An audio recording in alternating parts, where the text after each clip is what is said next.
ಎಷ್ಟು ಬಾರಿ ಓಂ ಎಂದೆವು ಎನ್ನುವುದಕ್ಕಿಂತ ಎಷ್ಟು ಜನರ ಮನಸ್ಸಿಗೆ ನೋವನ್ನು ಕೊಡಲಿಲ್ಲ ಎನ್ನುವುದು ತುಂಬ ಮುಖ್ಯ ನೋಡಿ. ಅದಕ್ಕಾಗಿಯೇ ಜ್ಞಾನವನ್ನು ಹೆಚ್ಚಿಸಿಕೊಳ್ಳಲು ಪೂರ್ತಿ ವಿಡಿಯೋ ನೋಡಿ.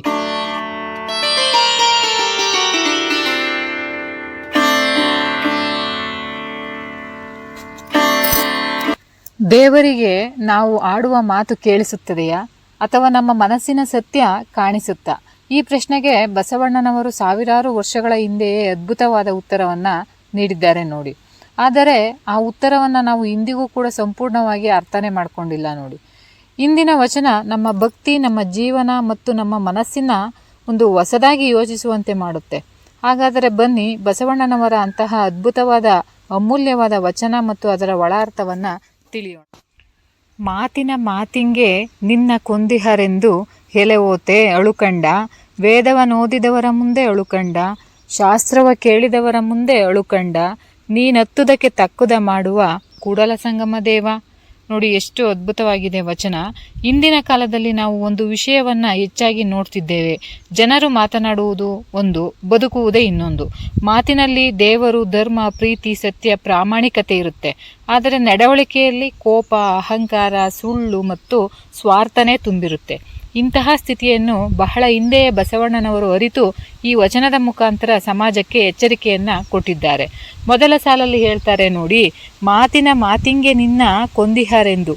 ಈ ಸಾಲಲ್ಲಿ ಬಸವಣ್ಣನವರು ಹೇಳುವುದೇನೆಂದರೆ, ದೇವರ ಹೆಸರನ್ನು ಕೇವಲ ಮಾತಿನಲ್ಲಿ ಹೇಳುವುದರಿಂದ ಭಕ್ತಿ ಸಾಬೀತಾಗುವುದಿಲ್ಲ. ಒಬ್ಬ ವ್ಯಕ್ತಿ ದಿನಕ್ಕೆ 100 ಬಾರಿ ದೇವರ ಹೆಸರನ್ನು ಹೇಳಬಹುದು. ಆದರೆ ಮನೆಯಲ್ಲಿರುವ ತಂದೆ, ತಾಯಿ, ಹೆಂಡತಿ, ಮಕ್ಕಳು ಅಥವಾ ನೆರೆಹೊರೆಯರೊಂದಿಗೆ ಅವನು ಕೆಟ್ಟ ರೀತಿಯಲ್ಲಿ ವರ್ತಿಸಿದರೆ ಆ ಮಾತುಗಳಿಗೆ ಬೆಲೆ ಏನು? ಇಂದು ಕೆಲವರು ಸಾಮಾಜಿಕ ಜಾಲತಾಣಗಳಲ್ಲಿ ಪ್ರತಿದಿನ ದೇವರ ಫೋಟೋ ಹಾಕ್ತಾರೆ, ಒಳ್ಳೆಯ ಸಂದೇಶವನ್ನು ಹಂಚ್ಕೊಳ್ತಾರೆ. ಅಂದರೆ ಅದೇ ವ್ಯಕ್ತಿ ಯಾರಿಗಾದರೂ ಮೋಸ ಮಾಡಿದರೆ ಆ ಸಂದೇಶಗಳ ಮೌಲ್ಯ ಉಳಿಯುತ್ತದೆಯೇ? ಬಸವಣ್ಣನವರು ಇದೇ ವಿಚಾರವನ್ನು ನಮ್ಮ ಮನಸ್ಸಿಗೆ ತಲುಪಿಸ್ತಾರೆ ನೋಡಿ. ದೇವರಿಗೆ ನಮ್ಮ ಮಾತಿಗಿಂತ ನಮ್ಮ ಮನಸ್ಸು ಮುಖ್ಯ. ನಾವು ಎಷ್ಟು ಬಾರಿ ಓಂ ಎಂದೆವು ಎನ್ನುವುದಕ್ಕಿಂತ ಎಷ್ಟು ಜನರ ಮನಸ್ಸಿಗೆ ನೋವನ್ನು ಕೊಡಲಿಲ್ಲ ಎನ್ನುವುದು ತುಂಬ ಮುಖ್ಯ ನೋಡಿ. ಅದಕ್ಕಾಗಿಯೇ ಬಸವಣ್ಣನವರು ಮಾತಿಗಿಂತ ಜೀವನ ದೊಡ್ಡದು ಅಂತ ಹೇಳ್ತಾರೆ. ಮುಂದಿನ ಸಾಲಲ್ಲಿ ಹೇಳ್ತಾರೆ, ವೇದವನೋದಿದವರ ಮುಂದೆ ಅಳುಕಂಡ. ಇಲ್ಲಿ ಅಳುವುದು ಎಂದರೆ ದುಃಖದಿಂದ ಕಣ್ಣೀರನ್ನು ಹಾಕುವುದಲ್ಲ. ಇಲ್ಲಿ ಅಳು ಎಂದರೆ ವಿನಯದಿಂದ ತಲೆಬಾಗು ಎಂದು ಅರ್ಥ. ವೇದಗಳನ್ನು ಓದಿದವರ ಮುಂದೆ ಅಹಂಕಾರದಿಂದ ನಿಲ್ಲಬೇಡ. ಜ್ಞಾನ ಇರುವವರ ಮುಂದೆ ನಾನು ಎಲ್ಲವನ್ನೂ ಬಲ್ಲೆ ಎಂದು ಹೆಮ್ಮೆ ಪಡಬೇಡ. ಇಂದು ಸ್ವಲ್ಪ ಮಾಹಿತಿ ಸಿಕ್ಕರೂ ಕೂಡ ಕೆಲವರಿಗೆ ಅಹಂಕಾರ ಬರುತ್ತೆ. ಒಂದು ಪುಸ್ತಕ ಓದಿದರೆ ಸಾಕು ಎಲ್ಲವನ್ನ ತಿಳಿದಿದ್ದೇನೆ ಅಂತ ಅಂದ್ಕೊಂಡ್ಬಿಡ್ತಾರೆ. ಆದರೆ ನಿಜವಾದ ಜ್ಞಾನಿ ಎಂದಿಗೂ ತನ್ನನ್ನು ದೊಡ್ಡವನಾಗಿ ಹೇಳಿಕೊಳ್ಳುವುದಿಲ್ಲ. ಹಣ್ಣು ತುಂಬಿದ ಮರ ಯಾವಾಗಲೂ ಬಾಗಿರುತ್ತೆ, ಖಾಲಿ ಮರ ಮಾತ್ರ ನೇರವಾಗಿ ನಿಂತಿರುತ್ತೆ. ಈ ಉದಾಹರಣೆಯ ಮೂಲಕ ಬಸವಣ್ಣನವರು ವಿನಯದ ಮಹತ್ವವನ್ನು ಹೇಳ್ತಾರೆ. ಮುಂದಿನ ಸಾಲಲ್ಲಿ ಹೇಳ್ತಾರೆ, ಶಾಸ್ತ್ರವ ಕೇಳಿದವರ ಮುಂದೆ ಅಳುಕಂಡ. ಶಾಸ್ತ್ರ ಎಂದರೆ ಕೇವಲ ಪುಸ್ತಕವಲ್ಲ, ಜೀವನವನ್ನು ಸರಿಯಾಗಿ ಬದುಕುವ ಮಾರ್ಗವನ್ನು ತೋರಿಸುವ ಒಂದು ಜ್ಞಾನ. ಆ ಜ್ಞಾನವನ್ನು ಪಡೆದವರ ಮುಂದೆ ನಾವು ವಿನಯದಿಂದ ಇರಬೇಕು. ಇಂದು ನಾವು ಒಂದು ಸಮಸ್ಯೆ ಬಂದಾಗ ಯೂಟ್ಯೂಬ್ನಲ್ಲಿ ಹುಡುಕ್ತೀವಿ. ಆದರೆ ನಮ್ಮ ಮನೆಯ ಹಿರಿಯರು ಹೇಳುವ ಒಳ್ಳೆಯ ಸಂದೇಶವನ್ನು, ಒಳ್ಳೆಯ ಮಾತನ್ನು ನಾವು ಕೇಳೋದೇ ಇಲ್ಲ. ಅನುಭವವೇ ದೊಡ್ಡ ಶಾಸ್ತ್ರ. ತಂದೆ ತಾಯಿಯ ಕಷ್ಟ, ರೈತರ ಬೆವರು, ಕಾರ್ಮಿಕನ ಪರಿಶ್ರಮ, ಗುರುಗಳ ಬೋಧನೆ ಇವೆಲ್ಲವೂ ಕೂಡ ಬದುಕಿನ ಶಾಸ್ತ್ರಗಳೇ. ಇವುಗಳನ್ನು ಗೌರವಿಸಿದಾಗ ಮಾತ್ರ ಜೀವನ ಸುಂದರವಾಗುತ್ತೆ.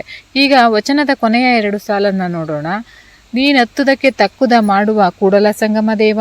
ಈ ಒಂದು ಸಾಲಿನಲ್ಲೇ ಬಸವಣ್ಣನವರು ಕರ್ಮದ ಮಹತ್ವವನ್ನು ಹೇಳ್ತಾರೆ ನೋಡಿ. ದೇವರು ಯಾರ ಮುಖ ನೋಡಿಕೊಂಡು ಫಲ ಕೊಡುವುದಿಲ್ಲ. ಯಾರ ಬಳಿ ಹೆಚ್ಚು ಹಣ ಇದೆ ಅಂತಲೂ ಕೂಡ ಆಶೀರ್ವಾದ ಮಾಡಲ್ಲ. ಯಾರು ದೊಡ್ಡ ಹುದ್ದೆಯಲ್ಲಿದ್ದಾರೆ ಅಂತಲೂ ಕೂಡ ಗೌರವಿಸೋದಿಲ್ಲ. ನಮ್ಮ ಜೀವನ ಹೇಗಿದೆಯೋ, ನಮ್ಮ ಕರ್ಮ ಹೇಗಿದೆಯೋ ಅದಕ್ಕೆ ತಕ್ಕ ಫಲವನ್ನು ಅವರು ಕೊಡ್ತಾರೆ. ಒಬ್ಬ ರೈತ ಒಳ್ಳೆಯ ಬೀಜವನ್ನು ಬಿತ್ತಿದರೆ ಒಳ್ಳೆಯ ಬೆಳೆ ಬರುತ್ತೆ. ಕೆಟ್ಟ ಬೀಜವನ್ನು ಬಿತ್ತಿದರೆ ಉತ್ತಮ ಬೆಳೆಯನ್ನು ನಿರೀಕ್ಷಿಸಲು ಸಾಧ್ಯವೇ? ಅದೇ ರೀತಿ ನಮ್ಮ ಮಾತು, ನಮ್ಮ ಕೆಲಸ, ನಮ್ಮ ಆಲೋಚನೆ ಎಲ್ಲವೂ ಕೂಡ ಬೀಜಗಳಂತೆ. ಇಂದು ನಾವು ಏನು ಬಿತ್ತುತ್ತೇವೆಯೋ ನಾಳೆ ಅದನ್ನೇ ಕುಯ್ಯುತ್ತೇವೆ. ಬಸವಣ್ಣನವರು ನಮಗೆ ಹೇಳುತ್ತಿರುವುದು, ದೇವರು ಶಿಕ್ಷೆ ಕೊಡುವವನು ಅಲ್ಲ, ದೇವರು ನ್ಯಾಯ ಮಾಡುವವನು ಕೂಡ ಅಲ್ಲ, ನಮ್ಮ ಕರ್ಮಕ್ಕೆ ತಕ್ಕ ಫಲವನ್ನು ನೀಡುವವನು. ಸ್ನೇಹಿತರೆ, ಈ ವಚನವನ್ನು ಕೇಳಿದ ನಂತರ ನಾವು ನಮ್ಮನ್ನೇ ನಾವು ಒಂದು ಪ್ರಶ್ನೆಯನ್ನು ಕೇಳ್ಕೊಳ್ಳೋಣ. ನನ್ನ ಮಾತು ಮತ್ತು ನನ್ನ ನಡೆ ಒಂದೇ ಆಗಿದೆಯೇ? ನಾನು ದೇವರ ಹೆಸರನ್ನು ಹೇಳುವಷ್ಟು ಪ್ರೀತಿಯಿಂದ ಮನುಷ್ಯರನ್ನು ನೋಡುತ್ತೇನೆಯೇ? ನನ್ನ ಜ್ಞಾನದಿಂದ ಅಹಂಕಾರ ಬಂದಿದೆಯೇ ಅಥವಾ ವಿನಯ ಬಂದಿದೆಯೇ?